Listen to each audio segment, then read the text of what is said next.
Bonjour à tous, dans cette vidéo, on va retravailler comment calculer une quatrième proportionnelle, c'est-à-dire résoudre un problème de proportionnalité où on cherche à trouver une valeur. Donc on va partir d'un petit exercice très simple. Un bouquet de 5 jonquilles coûte 4,50 €.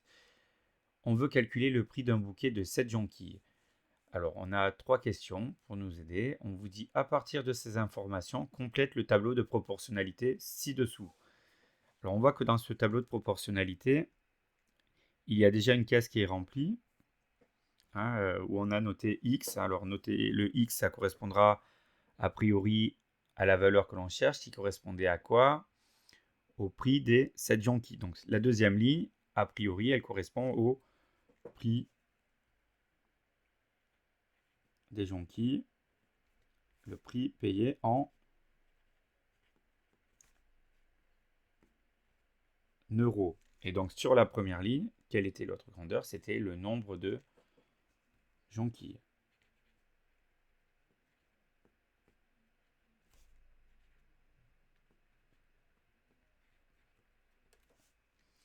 Donc on sait que 5 jonquilles coûtent 4,50 € et que c'est le prix de 7 que je cherche. Donc le 7, c'est lui qui est associé au x, donc que je cherche, et on sait que pour 5 jonquilles, on paye 4,50 €. Donc voilà pour avoir comment remplir ce petit tableau. Maintenant, on vous dit écris l'égalité des produits en croix obtenus pour ce tableau. Alors attention, on ne va pas de suite déterminer la valeur manquante. L'égalité des produits en croix, vous en souvenez, il y a le mot produit, produit le résultat d'une multiplication.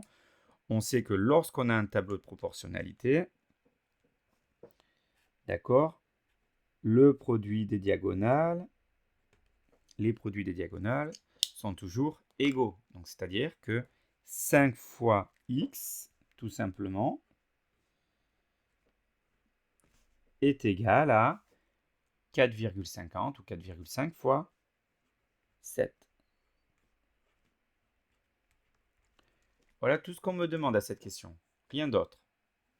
Maintenant, à partir de cette égalité, on va pouvoir répondre à la troisième question, c'est-à-dire déduire la valeur de x, d'accord?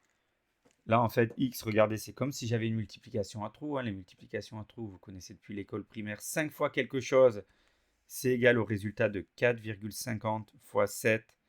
Donc, comment je trouve à chaque fois le nombre manquant dans une multiplication à trous? Je prends le résultat de la multiplication divisé par le facteur qui est connu.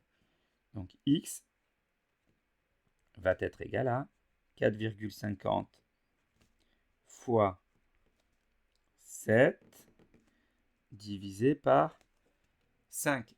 Et pour ceux qui ont peur de se tromper, qui savent jamais dans quel sens multiplier ou diviser, on avait donné des astuces en classe. Quand on regarde nos diagonales, on regarde les nombres qui sont connus, qui sont dans la même diagonale.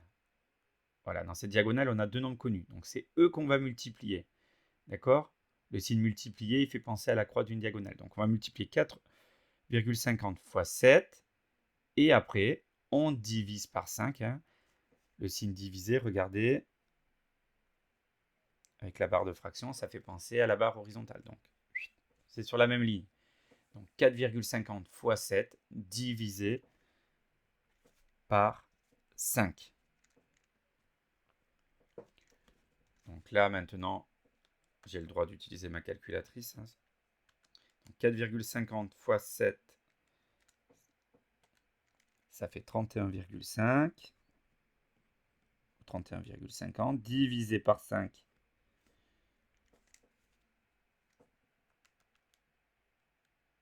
Ça fait 6,3 ou 6,30. Attention, puisque là, on est dans un problème où on a un prix.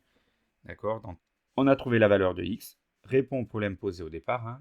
Attention, ce n'est pas une valeur qui n'a pas de sens. X, elle correspond à quoi? Au prix d'une jonquille. Donc, le prix d'une jonquille